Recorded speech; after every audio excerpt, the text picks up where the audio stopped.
வணக்கம், வணக்கம். அருந்தமிழ் உறவுகளே! எப்படி இருக்கீங்க?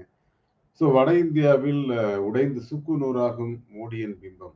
200 தாண்டுவதே கடினம் என்று உளவுத்துறை ரிப்போர்ட் கொடுத்ததுனால, அமித்ஷாவோட இது கேன்சல் ஆயிருக்கு. மோடி அவர்களே வந்து 4 நாள் வரேன்னு சொன்னார். அதையே சுருக்குவார் என்று தெரிகிறது. ஏன்னா 9, 10 மற்றும் 13, 14 தேதிகள்ல தமிழ்நாட்டுக்கு வரேன்னு சொல்லியிருக்கார் மோடி அவர்கள்.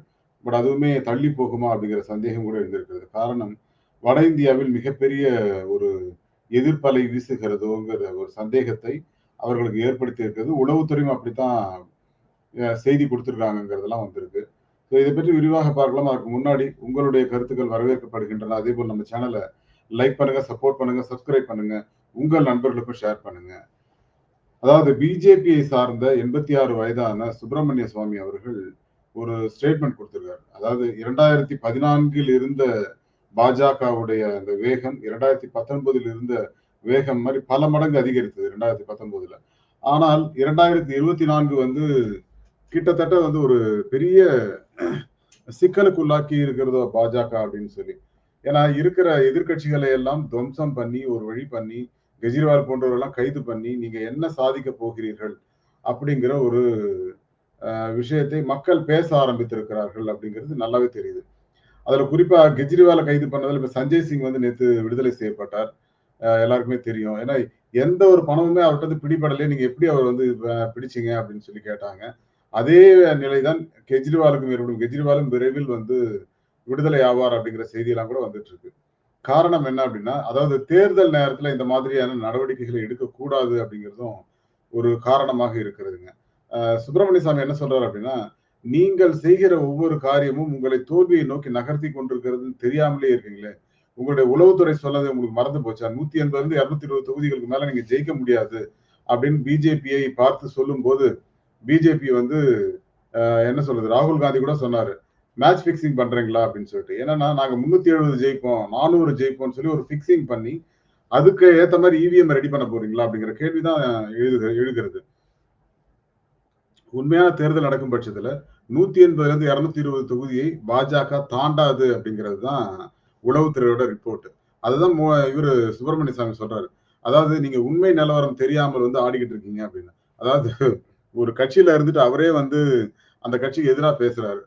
ஆனால் அத பத்தி யாரும் பேச மாட்டேங்கிறாங்கங்கிறது தான் உண்மையான நிலவரம். என்ன செய்வது? அதே போல இன்னும் சில விஷயங்கள்ல பார்த்தீங்க அப்படின்னா, அதிமுக போன்ற கட்சிகள்லாம் அவங்க என்டிஏல இருந்தாங்க. அவங்க வெளியில வர காரணம் என்ன? நீங்கள் இருக்கிற உங்க கூட இருக்கிற கட்சியையும் கபலீகரம் செய்கிறீர்கள். எதிர்க்கட்சிகளையும் துவம்சம் பண்ணிட்டு இருக்கீங்க. யாருமே அதாவது என்னன்னா, இது வந்து கருந்துளை மாதிரி, பிளாக் ஹோல் மாரி. பிளாக் ஹோல் என்ன பண்ணும்னா, யாரு என்னன்னுலாம் பார்க்கவே பார்க்காது. அப்படியே உள்வாங்கிக்கிட்டே இருக்கும். தன்னுடைய இதா மாத்திக்கும் அவ்வளவுதான். வேற எதுவுமே பண்ணாது. அதுக்கு வேற வேலையே கிடையாது. அத சுத்திக்கிட்டே இருக்கும். எங்கெல்லாம் யாரு உள்ள வராங்களோ அவங்களெல்லாம் கருந்துளையாக மாற்றிவிடும். இவங்க எல்லாரும் பாஜகவா மாத்திக்கிட்டு இருக்காங்க எல்லாரையும். அப்படிங்கிற மாரி தான் கதை போயிட்டு இருக்குங்க.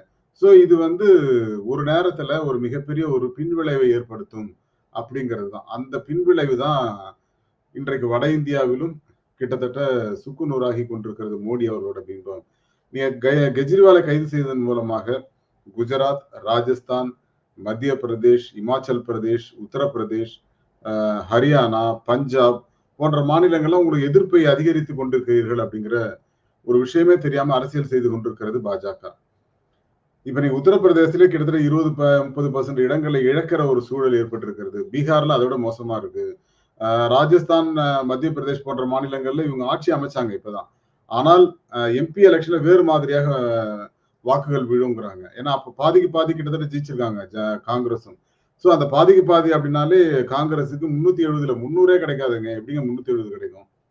இந்த மாதிரியான ஒரு பிம்பம். அதே போல மகாராஷ்டிரால எவ்வளவு பிரச்சனை இருக்கு அப்படின்னு யோசிச்சு பார்த்தீங்க அப்படின்னா, இன்னைக்கு பல விஷயங்கள்ல மோடியோட பிம்பம் உடைந்திருக்கிறது அப்படிங்கிறது. இன்னைக்கு ஷிண்டே கோச்சுக்கிட்டு இருக்கிறாரு. அஜித் பவாருக்கு அவர் கேட்ட இடங்கள் கிடைக்கல. இந்த மாரி ஒரு பிம்பம். இங்க இதுக்கு இந்தியா கூட்டணியில பிரச்சனைகள் இருக்கு. நான் இல்லன்னு சொல்லல. ஆனால் அதை விட சிறிய பிரச்சனைகள் தான் இங்க சால்வ் பண்ற மாரி தான் பிரச்சனைகள் இருக்கு. இந்த இடத்துல வந்து குறைந்தபட்சம் ஒரு 28லிருந்து 35 இடங்கள் வந்து இந்தியா கூட்டணி கிடைக்கும். மீதி தான் வந்து பாஜகவுக்கு கிடைக்கிறதுக்கான வாய்ப்புகள் அதிகமாக இருக்கிறதுங்கிறாங்க மகாராஷ்டிரால. அப்படி இருக்கும்போது 370ல 300 சாத்தியம் இல்லையே அப்படிங்கிற மாரி ஒரு கணக்கு வருகிறதுங்க.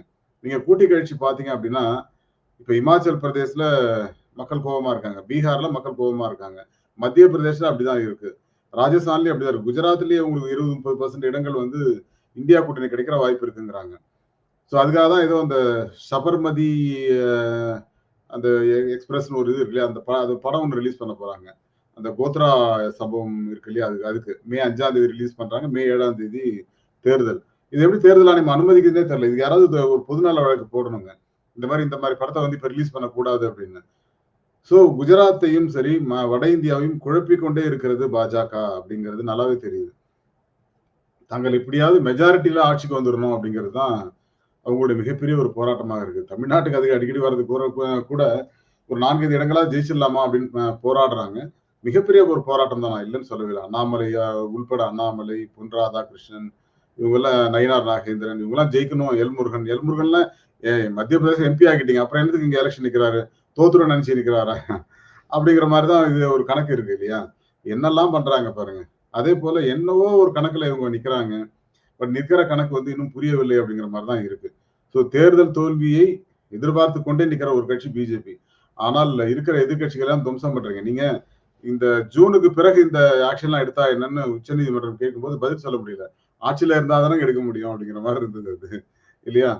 சோ அதாவது இடிஎம் ஐடிஎம் வந்து இந்த அளவுக்கு நெருக்கடி கொடுப்பதற்கான காரணங்கள் என்னன்னு கேட்டீங்கன்னா, அரசியல் அனுபவம் இல்லாத ஒரு கட்சி நடவடிக்கை போன்றுதான் பாஜகவோட நடவடிக்கைகள் இருக்கிறது. ஏன்னா தேர்தலின் போது நிச்சயமா இந்த மாதிரியான நடவடிக்கை எதிர்கட்சிகளை துவம்சம் செய்கிற நடவடிக்கைகள் இருக்கக்கூடாது. ஆக்சுவலா அதைத்தான் ஜெர்மனியிலிருந்து எதிர்க்கிறாங்க, ஐநா சபை எதிர்க்கிறது, அமெரிக்கால இருந்து எதிர்க்கிறாங்க. நீங்க எல்லாம் யார் எங்களை கேட்கறதுக்குன்னு நீங்க எதிர்த்து குரல் கொடுத்தாலும் நிச்சயமா ஒரு அச்சம் உங்களுக்கு ஏற்பட்டிருக்கிறது அப்படிங்கிறது நல்லாவே தெரியுது. சோ பாஜகவுடைய பிம்பம் கொஞ்சம் கொஞ்சமாக உடைந்து கொண்டிருக்கிறது. சோ இந்த தேர்தலில் ஒருவேளை மெஜாரிட்டியில பாஜக ஜெயிச்சாலுமே மற்ற உலக நாடுகள் வந்து பாஜக மீதான நம்பிக்கையை குறைத்துக் கொள்ளும் அப்படிங்கிற மாதிரி தான் போயிட்டு இருக்கு. காரணம் என்னன்னா, இந்த ஜனநாயகத்தன்மையை இந்தியா இழந்து கொண்டிருக்கிறது அப்படின்னு ஜெர்மனில இருந்து பேசியிருக்காங்க. காரணம் என்னன்னா, இவ்வளவு நடவடிக்கைகள் நீங்க எடுக்கிறீங்க. கெஜ்ரிவால் வந்து என்ன தப்பு பண்ணாருங்கிறது, அவர்கிட்ட பணம் ஏதாவது மீட்டிங்லாம் எதுவுமே கிடையாது. ஆனால் அவரை கைது பண்ணிருக்கீங்க. அந்த மாதிரி தவறுகளை செய்யாதீர்கள்னு இன்னொரு நாடு நமக்கு அட்வைஸ் கொடுக்குற அளவுக்கு நம்ம கேவலமா மாறிட்டோமா அப்படிங்கிற மாதிரி ஒரு செய்தி தான் இங்க இருக்குங்க. இதுதான் மோடியின் பிம்பம். மோடியின் பிம்பம் இப்ப சுக்குநூறாயிட்டு இருக்கு, உலக அளவுலயும் சரி. சோ இதை நிறுத்தி கொள்ள மாட்டார்கள் என்றால் இன்னும் மோடி பிம்பம் உடைந்து அடித்து நொறுக்கப்படும் அப்படிங்கிறது மாற்று கருத்தே கிடையாது. எப்பொழுதுமே நம்ம ஒரு அரசியல் வேலை செய்யறோம் அப்படின்னா, அரசியல்ல இருக்கோம் அப்படின்னா, அந்த அரசியல் வந்து மக்களுக்கான அரசியலாக இருக்க வேண்டும் அப்படிங்கிறது தான். இது மக்களுக்கான அரசியல்ல, இது வந்து கார்ப்பரேட்டுகளின் அரசாகத்தான் இருந்து கொண்டிருக்கிறது. அதாவது வலதுசாரி என்பதை நிரூபித்துக் கொண்டிருக்கிறார்கள் பிஜேபியினர் அப்படிங்கிறது தான். சோ இந்த நிலையில நீங்க வந்து அரசியல் புரிதல் இல்லாமல் நடந்து கொண்டால், இன்னமும் நீங்கள் மக்களை செய்யவில்லை என்றால் நிச்சயமாக வீழ்ச்சி உங்களை தேடி வரும் அப்படிங்கிறது தான் என்னுடைய கோட்பாடு. பார்க்கலாம் இன்னும் கொஞ்ச நாள் என்ன நடக்குது அப்படின்னு பார்ப்போம். மீண்டும் வந்து ஒரு நல்ல தலைப்போடு வரேன். பட் முக்கியமா பிஜேபியோட அழிவு தான் வந்து இந்தியாவிற்கு நல்லதுங்கிறது தான் உண்மை. அது இப்பொழுது நடந்தாலும் சரி, இல்லை இன்னொரு 5 ஆண்டுகள் கழிச்சு நடந்தாலும் சரி. பட் பிஜேபியோட உண்மை முகம் வெளிவரும். நன்றி. தேங்க்யூ. Bye to